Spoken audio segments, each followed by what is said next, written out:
présenter les premiers résultats d'un projet qui est financé par l'Agence nationale de la recherche.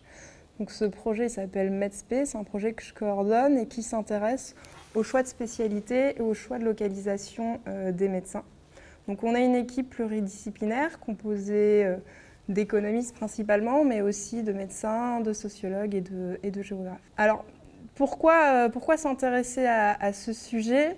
Tout simplement parce que ça renvoie au concept de ce qu'on appelle en économie l'offre de soins, et plus particulièrement celle de médecins.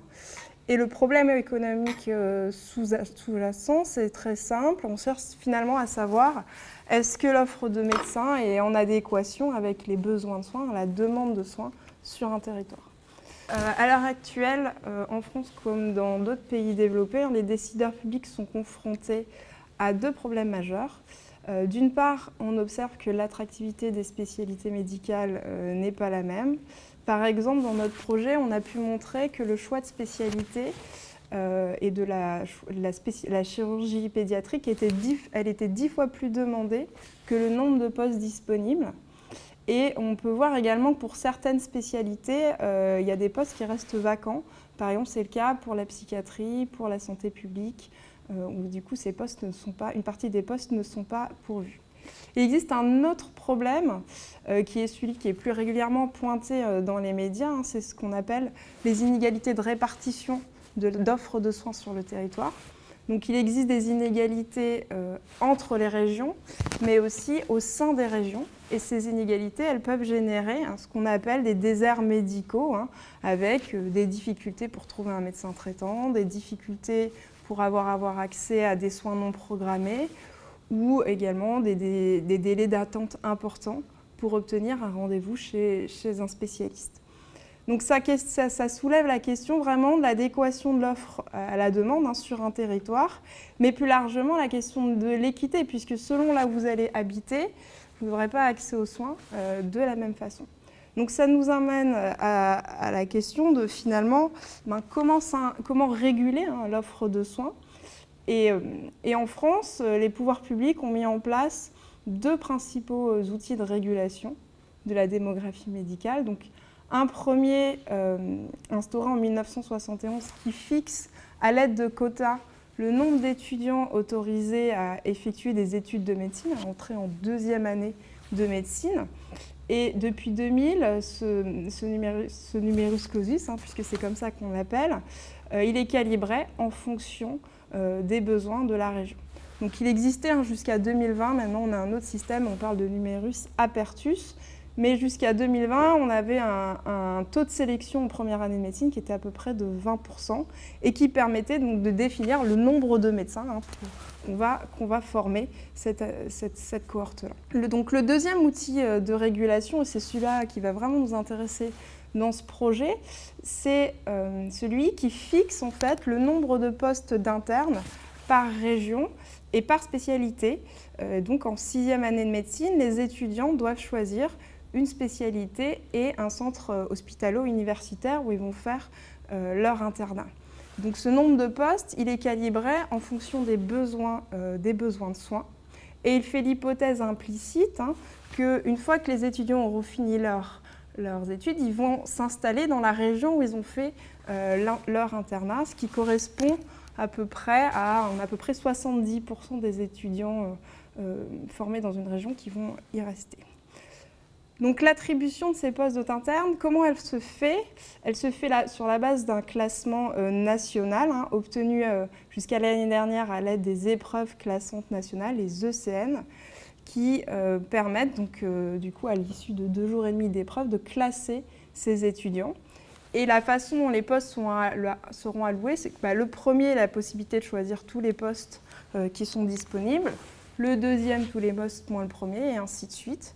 Et donc, c'est à ce moment-là que les étudiants ils choisissent leur spécialité qu'ils vont exercer ensuite.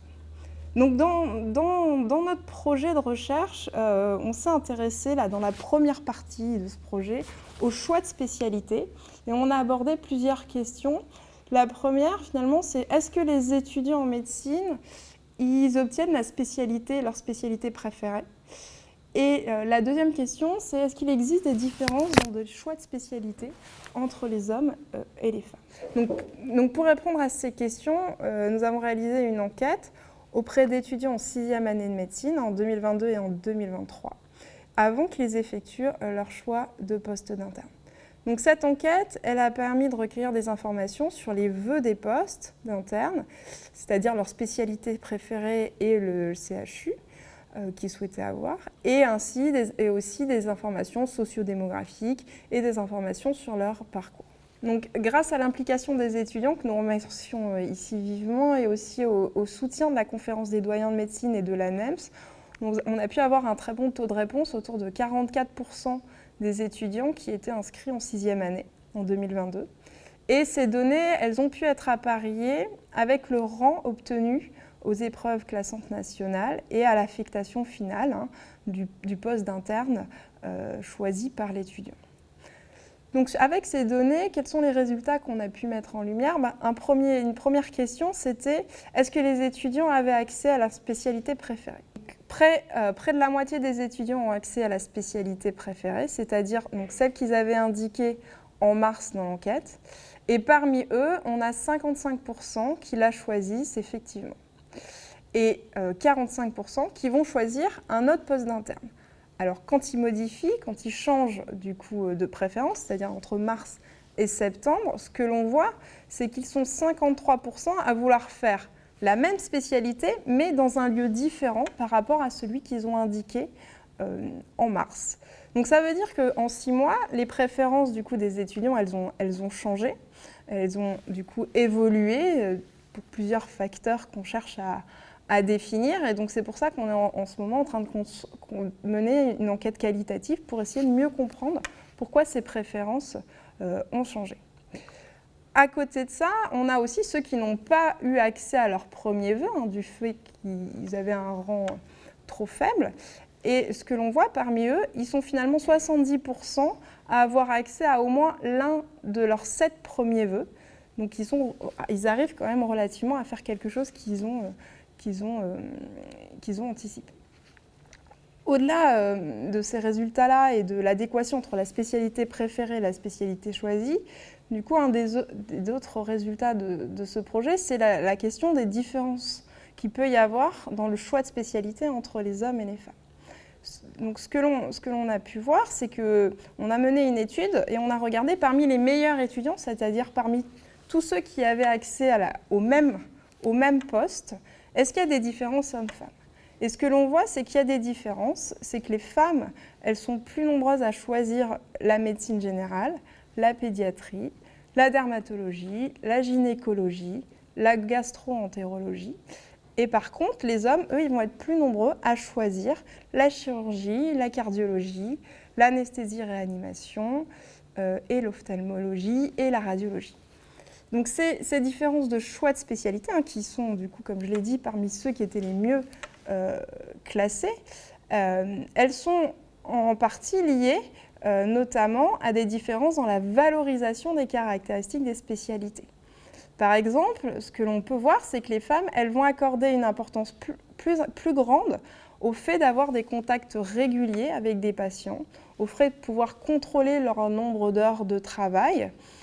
Et par contre, les hommes, ils vont accorder une importance plus grande au fait d'avoir des revenus importants ou d'exercer une spécialité prestigieuse. Alors, vous allez me dire, mais pourquoi regarder en fait ces différences de choix de spécialité entre hommes et femmes? Tout simplement parce qu'elles vont avoir des conséquences en fait, sur les revenus futurs. Puisque en fait, ces différences de choix de spécialité, elles expliquent à hauteur de 42% l'écart de revenus entre les hommes et les femmes médecins. Donc ces résultats-là sur les différences hommes-femmes de choix de spécialité, ils proviennent de 2 travaux de recherche, dont l'un est en collaboration avec Joseph Hammermestre et Agnès Charpin, et un autre avec Noémie Berlin, et qui seront bientôt disponibles en Working Paper Economics. Donc, concernant la dimension localisation du projet, donc on commence à l'aborder.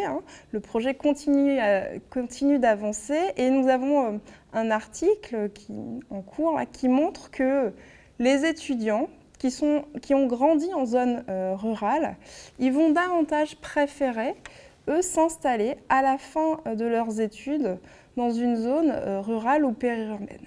Donc ce résultat, il est important puisqu'en fait, il souligne l'importance de réfléchir à la façon dont on va recruter les étudiants en médecine, et notamment que la mise en place de mesures qui encourageraient les étudiants issus de zones sous-dotées à poursuivre des études de médecine pourrait être en fait un levier pour essayer de lutter contre ces problèmes de déserts médicaux dans les zones sous-dotées.